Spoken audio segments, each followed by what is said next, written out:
Here we are, Jesse. Second annual fantasy football podcast. How you doing?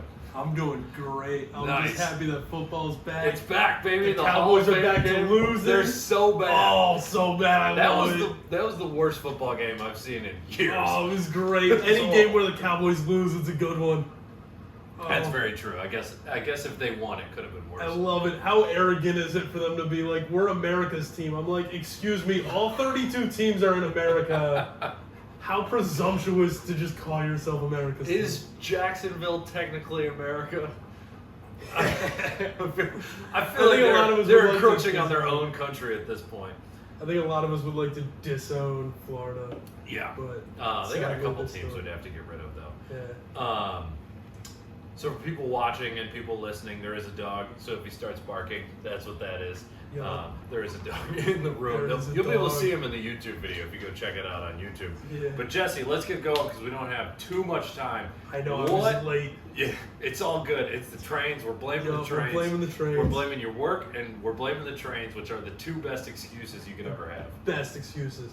But All let's right, get straight so, into it. What is the most important thing in your mind going into this fantasy football season? So there's two things. I mean, number one, just always be prepared. Like, do as many mock drafts as possible before going in. Like, know where players are going to fall.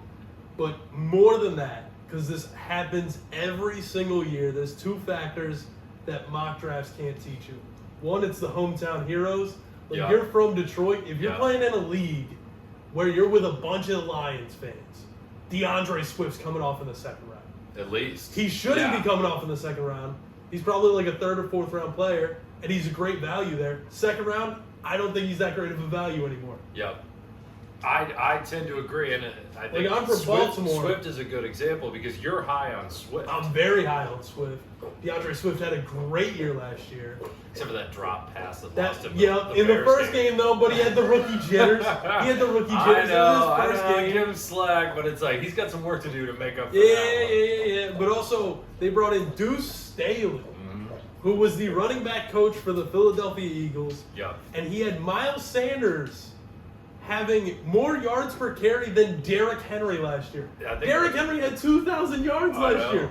The fact that Deuce Staley can make any running back efficient, and DeAndre Swift is not just any running back. DeAndre Swift is a fucking machine, dude. DeAndre Swift is a monster. Yeah. And then you got the Lions going in drafting a future Hall of Fame level type of offensive lineman. Hopefully. Fingers Hopefully. crossed. Everyone's saying it though. Yeah. And then just the whole, it's hard not to get hyped for the Lions. I know you're a Lions fan, but like Dan Campbell is just that new head coach down there. Everybody who He's watches out here. Pat McAfee is in love with Dan Campbell. Yeah, right well, now. not even that. If you're just watching SportsCenter at this point, you're fucking in love with Dan Campbell. That's Because they're true. showing Lions training camp. You're seeing the coach doing the up downs with him. You're like, who the fuck is this guy? That's true. You They got a weren't coach very doing good the up downs. He's doing terrible. They were up downs. pretty horrible. He's pretty horrible, but for a coach, you never see that. I'd like to see Andy Reid do too without having a heart attack. I'd like to see him even get up from being on the ground. Exactly. Just- he's like a turtle. He's gonna They need need someone to to roll like him over. roll him and then Yeah. get the momentum going for him Yeah. to get onto his feet. He's gonna need to be on a hill like he's skiing, and then Yeah. he can use the leverage. But your point is, and I 100% agree with you. Being from Detroit, I think Hawkinson is gonna go too high. And back in the But that's in the old days, that's the Stafford other thing. always went high. Take account for that, and then also realize the opportunity you have there. If DeAndre Swift gets taken that high, that means they picked him over some other running backs that Yeah. deserve to be taken. Like if you're in a Detroit league, there's a solid possibility that like Hawkinson's coming off the board before Darren Waller or George Kittle. And to Yep. be honest, Yep. I'd rather have George Kittle and Darren Waller. Oh yeah, I think that's a much better value. And if you're in a Detroit league, TJ Hawkinson most likely will come off the board before those guys. Yeah. Take Yeah. advantage. Take advantage of the hometown biases. Yep. Take Also, advantage. Here's the other end of that. When people are down on their hometown players, they will go lower than normal. So like Jared Goff, not a good quarterback. I'm not saying that he should be anyone's starter, but Yeah. people are very low on Jared Goff in Detroit right now. He's a solid backup quarterback, I think. And I would kind of be surprised if he was taken, to be honest. Here's the deal. I never draft a backup quarterback. Really? Okay. I always just roster an extra sleeper wide receiver or running back. Because there's always decent quarterback options.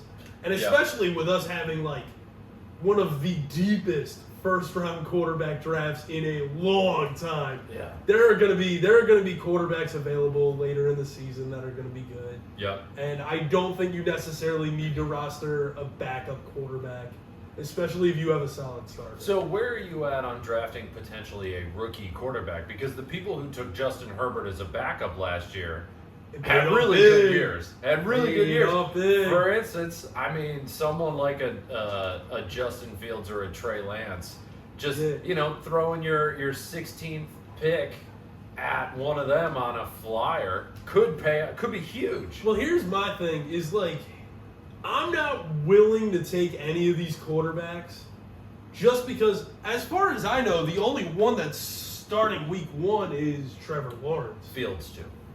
No, they said Andy Dalton is the starter. I don't buy it. They said Andy Dalton is the starter. They said that for Andy Dalton's ego.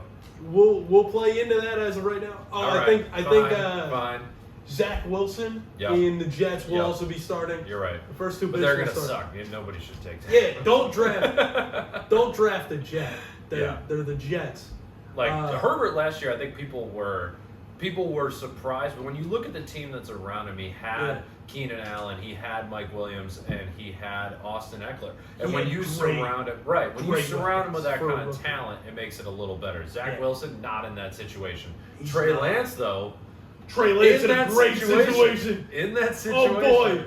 Oh boy, do I love me some Trey Lance. I know you do. Oh boy, I've been watching. It's too much. You're too hype on Trey Lance. I've been might not even play this year. I've been watching these mini camps and I've been like, oh my god, whoo! If you listen to the first fantasy football podcast, there was a wide receiver for the San Francisco 49ers that went into last season as the 64th ranked wide receiver. His name was Brandon Ayuk. And everyone said I was crazy for drafting this man.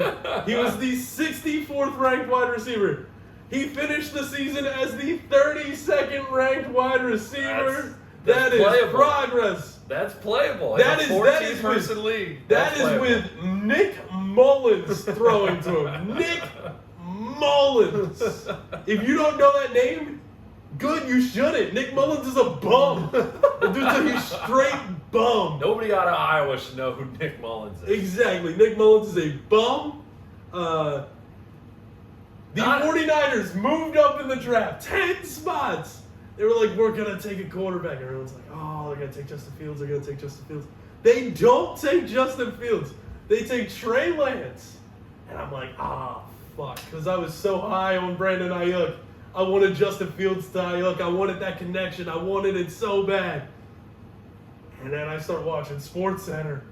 Trey Lance fucking putting him on a dot every time. I saw an article that literally said Mahomes 2.0, and I was like, all right, slow your roll. Come on. I said, slow your roll. But then I watched more of that tape, and I was like, no, that stops here. No, that does stop here. He's not going to be Mahomes 2.0. There's no other Mahomes. Trey Lance can be great. So is he worth taking a flyer in one of the later rounds of the draft? Just on the off chance that Jimmy G gets hurt, which he does a lot, or Trey Lance takes the job. I really don't think it's worth drafting a quarterback who doesn't already have the starting job, unless you are in a 2 QB league. Yeah. Then I think it is very much worth it. But honestly, I think there's going to be so much depth at quarterback this year. There's going to be guys like Teddy Bridgewater starting down in Denver. He's got the weapons there for him. Yeah. And he was fantasy relevant in Carolina. Like, you could stream him and play him against a shitty defense, and it would work out for you. Yeah.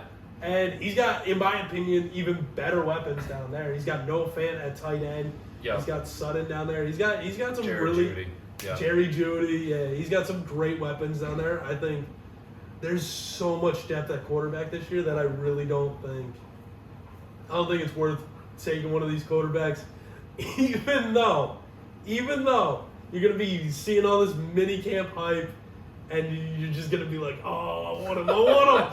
Don't pull the trigger. It's going to be a waste of a pick. You're watching minicamp hype so that the listeners of this podcast don't have to. Yes. Please, don't watch as much minicamp. Do not buy into, number one rule, if you are a football fanatic and you've been missing it all year, minicamp rolls around, you get fucking hyped. You're watching, you can't get enough of it because you've just missed it so much. The worst thing you can do is buy into minicamp hype. I know. They purposely put those clips out for a reason. I saw PFF put out something about Elijah Moore being the next Justin Jefferson type rookie wide receiver. And I was like, are you fucking kidding me? He's on the Jets. Yeah, right. No, he's not going to be Justin Jefferson. Yeah. He is a Jet. Yeah. No. Justin Jefferson. Stop buying into the hype. Justin Jefferson had a lot of things going for him in that he had a stable QB, whether you like Cousins or not, go green, but I'm not a huge fan of And you Cousins had in the NFL. Stephon Diggs walk away from that offense, so he had the full staff share just to step in and take over Stephon Diggs. So that was part of it. The other part of it was that Thielen was taking the safety from him. So he was one-on-one the entire year. He had a veteran quarterback. He had a lot of play-action pass in there. The Jets don't have that. They have a rookie quarterback. They have no other weapons. But you know who does? And this is my sleeper. I'm going to go sleeper rookie for this year is Terrence Marshall Jr. in Carolina. I like the pick. I think with Joe Brady calling the plays, with Sam Darnold going down there, and like I am high on Sam Darnold. I think the Jets and Adam Gase was terrible. I think he's actually going to be a middle-of-the-road quarterback, kind of where Cousins is. I'm not saying he's going to be the next, Mahomes or anything, but like he had Terrence Marshall has C.J. Moore on the other side of him, who's going to attract the safety. DJ Moore, who's going to attract the safety, and that's going to leave a lot of one-on-ones for that guy who's been overshadowed by Jamar Chase. But I think he could have a big year as a rookie. All right, I'm going to piggyback off you since we're going to do this wide receiver rookie sleeper pick off the top here for a lot of the same reasons. I'm going Rashad Bateman, Baltimore. That's solid. You got Sammy Watkins coming in as the veteran number one. He's going to take the safety. Rashad Bateman has looked incredible in minicamps, and I know I just said don't buy into the hype. I know I said it. But if you watch his college, Rashad Bateman's the real deal. That's the fact that he fell to, like, the only reason he fell as far as he did in this draft was because there were some real studs at wide receiver this year. Yeah. That's the only reason Rashad Bateman went to a team that was already good. Yeah. The fact that he's got Lamar Jackson passing to him. That could go either way. No, he's gonna have a few open ones. Lamar Jackson is a great quarterback.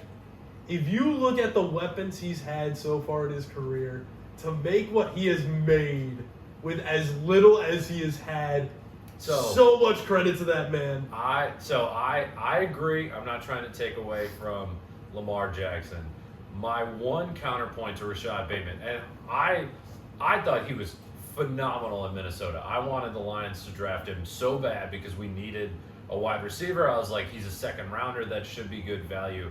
My issue with him in Baltimore is that Lamar runs so much that there aren't many other players on his team who could be incredibly relevant for fantasy.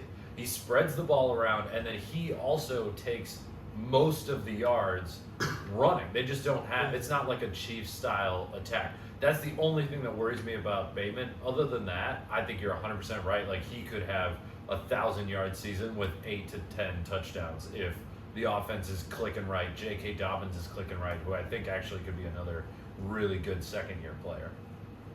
Yeah. I think there's also one other wide receiver – rookie that I want to mention, Devonta Smith. Yeah. All right. Look, I'm saying this. All right. Did you see he got hurt today? Not today, but he did get hurt, and he will be back by like week 1. He's missing 2 to 3 weeks, so he's missing all the preseason. That's tough, though. That is tough. But when you remember that he already has chemistry with that quarterback, he played with him in college, Devonta Smith was a wide receiver that had fantasy value immediately. Him, Jamar Chase, and Jalen Waddle were 3 wide receivers that were being targeted in this draft. This injury makes him a bit more of a sleeper. He's falling down in value a little bit.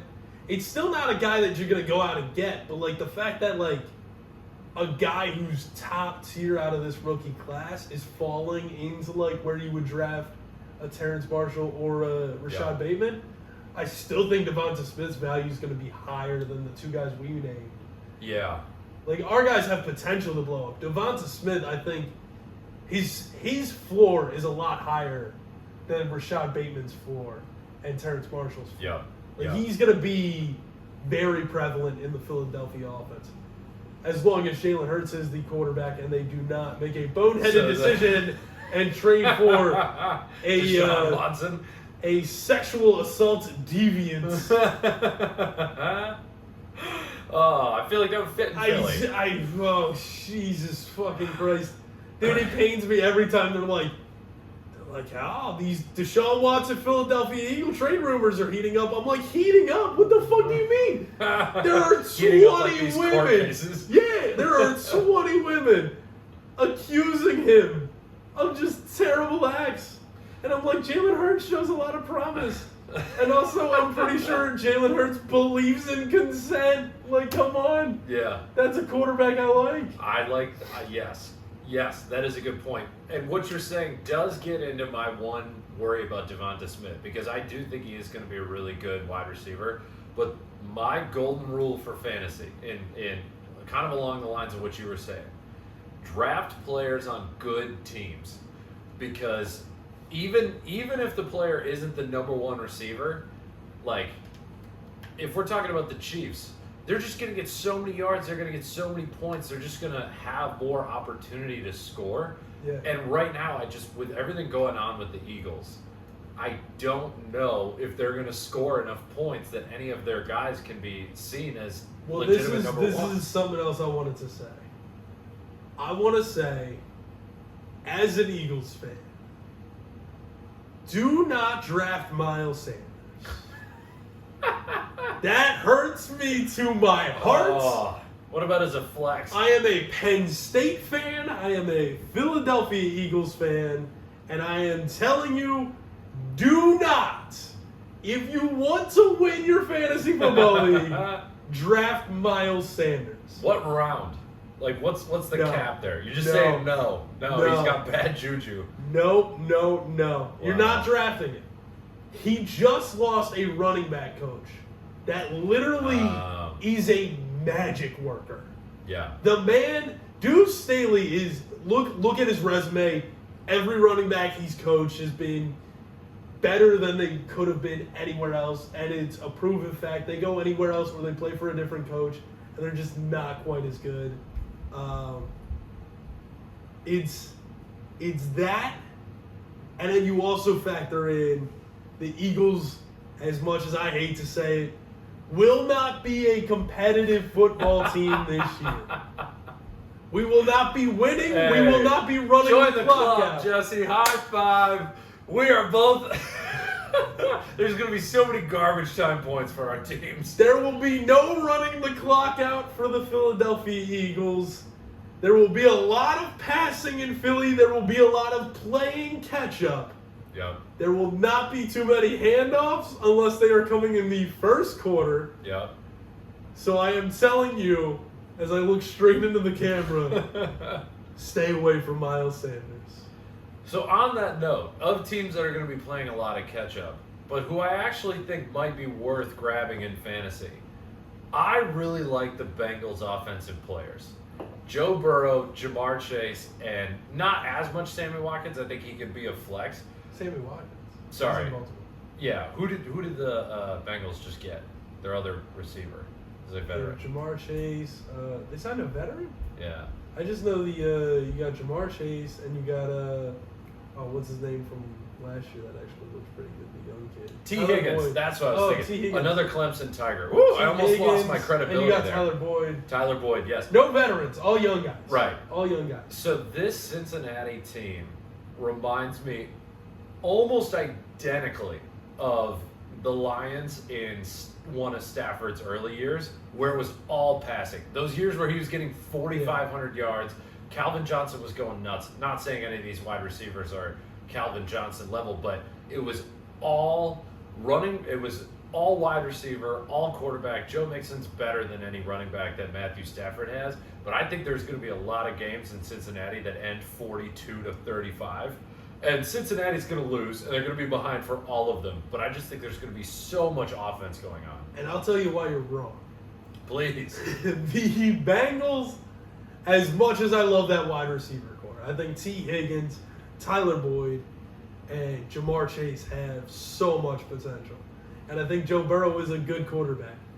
And as much as that's all good, nothing can happen with that offensive line. That is the most horrific offensive line ever assembled.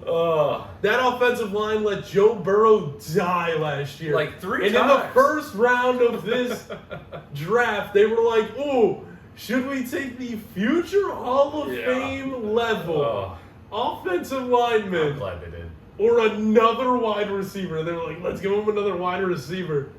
And it's like, dude, no. But that's exactly what the Lions had. It's not going to be good. My point is that's exactly what the Lions had when Stafford was literally dying on the field and throwing for 5,000 yards. Yeah, but all wide receiver, no offensive line. I think Stafford's better than Joe Burrow is. Yeah, that is kind of where I'm starting to lean. Rumors out of camp is that Joe Burrow does not look very good. But again, it's camp here's rumors. The other thing. It's camp rumors. So. Here's the other thing. How often have you seen a rookie quarterback go down in their first year and shake it off? Rarely do they not get scared. You got to have a pretty short memory. And these young quarterbacks don't have short memories. They're soft pussy bitches. RG3 looks phenomenal. RG3 is made of glass. His body is made of glass. All right, Cam Newton, built like a linebacker. When he fucking got his shit rocked, he got scared. He won MVP like 2 years later. No, he won MVP. Then the Super Bowl happened. He got. I think he just got old. I think that's a different. I don't know. I'm just saying. I'm saying young quarterbacks when they get their shit. I do agree with your point. When they get their shit rocked, it's hard to come back from that because they start playing scared. Yeah. Joe Burrow's a bitch. Yep. Nope. Well, he's gonna play like a little bitch. I am interested to see how he plays, which sucks because he had so much potential. But you could just YouTube Joe Burrow hit, and there's like 9 different times. Yeah, there's like a compilation.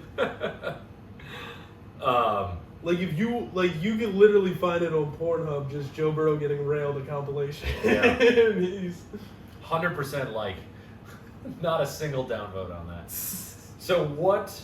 Let me just ask it this way: what else you got for me? What other topics you got? Okay, so I talked about the hometown heroes. That's great for like new listeners or like new players.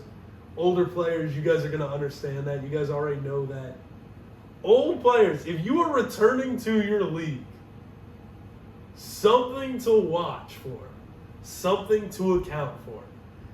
If there was a player that helped whoever won the championship last year, if there was a player that helped that team get there, that player will get overdrafted this year.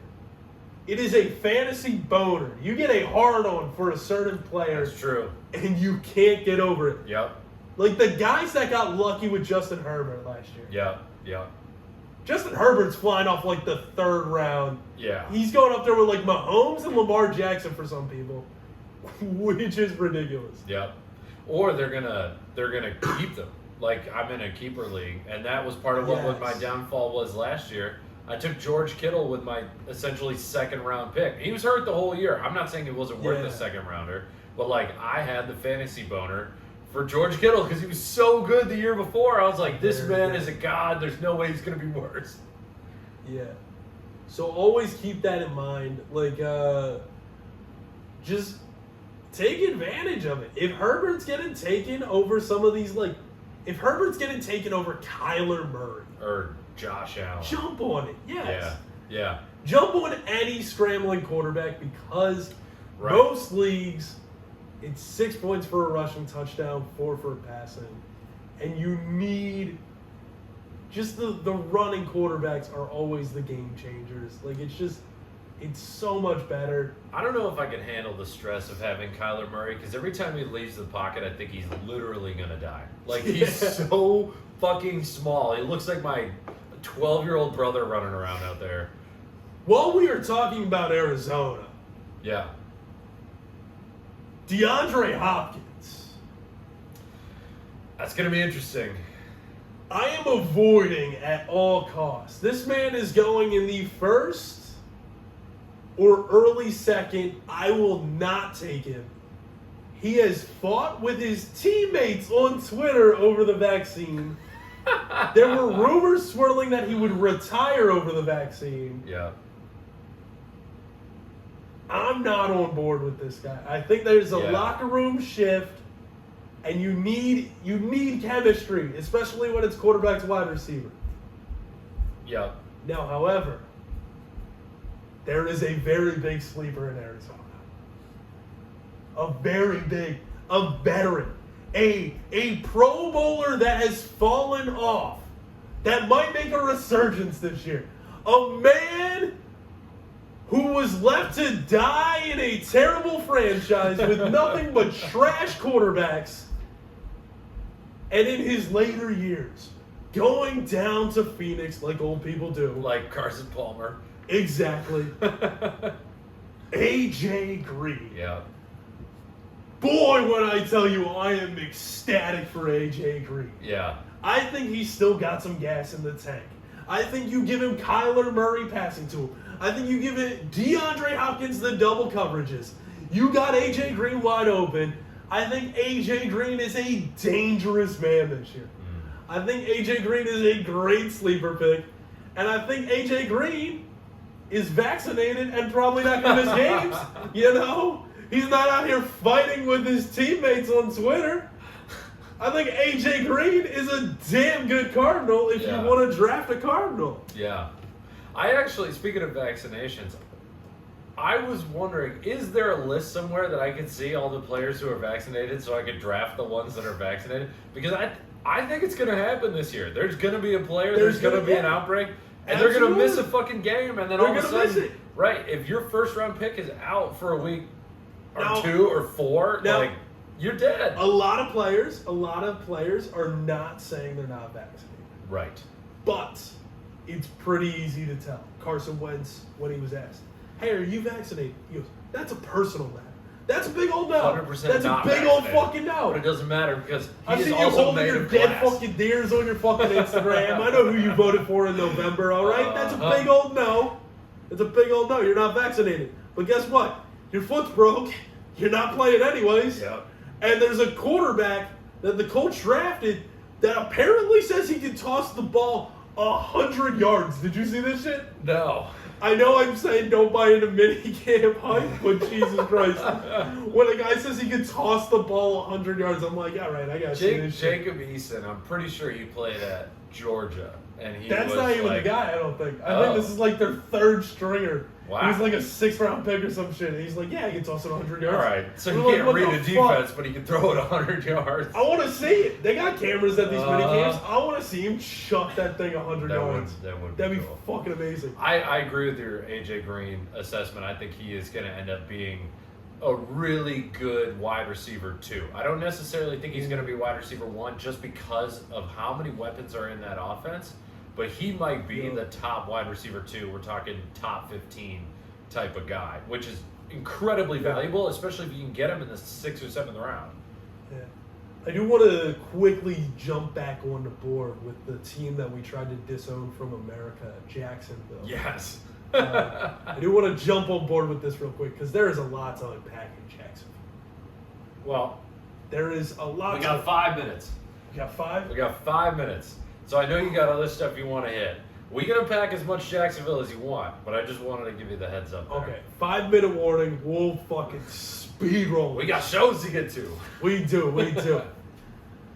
5-minute warning. All right, Jacksonville, we got a lot to unpack here. You got Trevor Lawrence taking over.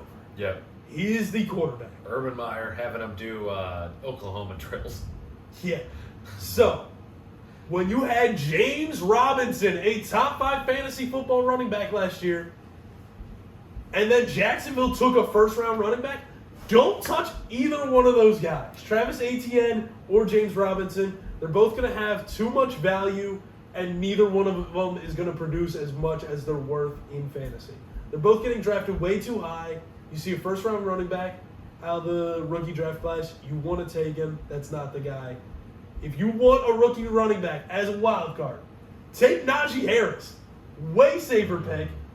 And here's my hot take. Najee Harris, I think he's ranked right now the 18th ranked running back. He will be a top 10 running back this year. He will, on my everything I have, he is Should we place a bet on it right in this podcast? I will bet something on this. What do you want to bet on this? I'm thinking if the third annual fantasy football episode, if he's top 10, if he's not top 10, I will eat a Carolina Reaper pepper on this podcast. I was thinking money because I don't want to eat a pepper if I'm wrong.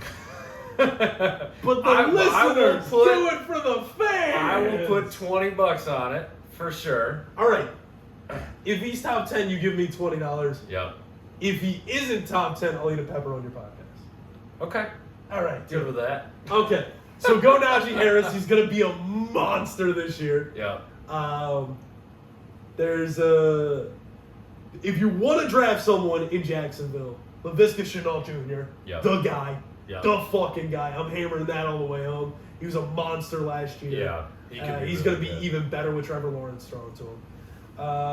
Late round draft though. Late round draft, with a rookie quarterback and and a new head coach. Yeah. You never want to. You don't want to take him too high, but Laviska Shenault Jr. is that guy. I agree. And I wanted to come in so badly, and I wanted to talk so highly about Cam Akers. But rest in peace to the homie. He's dead. He's dead. He's dead. He's dead for the year. Back. Achilles is that being said, from in general. Being said, Daryl Henderson. Daryl Henderson could be great. He's going to be just as good. The volume is there. Stafford's passing to him. When you have a decent running back, the fact that Matthew Stafford made Theo Riddick fantasy relevant in PPR leagues is ridiculous. Yeah. Daryl Henderson, when Cam Akers wasn't playing, Daryl Henderson was the guy, and he looked fucking good. Yeah. The fact that he is a good running back and Stafford is the guy under center means Daryl Henderson is going to be a stud. And right now, I think he's like the RB27. Like, he is ranked very fucking low. Yeah. Like, it's... Daryl Henderson should be on... He will be on majority of the championship winning teams this year. Daryl Henderson is such a good value. He's going so late in drafts, and he's going to get the volume, and he's just pure, like, athleticism, and his whole package is not that much worse than Cam Akers. Yeah. The fact that Cam Akers was like the RB12 or some shit, and then you drop down to like 27, just because of the injury. It's the same volume, and it's not that different of an RB package. Like, it's a similar type of player. And, like, Daryl Henderson, if you take anything from, like, this whole podcast, it's don't draft Miles Sanders. Yeah. It's draft Najee Harris and Daryl Henderson. Yep. And AJ Green. And fuck DeAndre Hopkins. Fuck DeAndre Hopkins. That's a good place to wrap. Jesse, where can people find you? You can find me on Instagram and Twitter at I'm Jesse Townsend. That's I-M and then Jesse Townsend. You can catch me every Thursday night at Greenwich Village Comedy Club. Or in the first week of September, I'll be back in Baltimore, Maryland, doing the Baltimore Comedy Festival, opening for Jordan Rock. Very nice. Yep. Very nice. Follow me at Corey T Comedy on all social media. Check me out and Jesse a lot of times every Monday, 7:30 at Greenwich Village Comedy Club. Jesse, I look forward to you eating a hot pepper. I will not be eating. We're doing it again next year.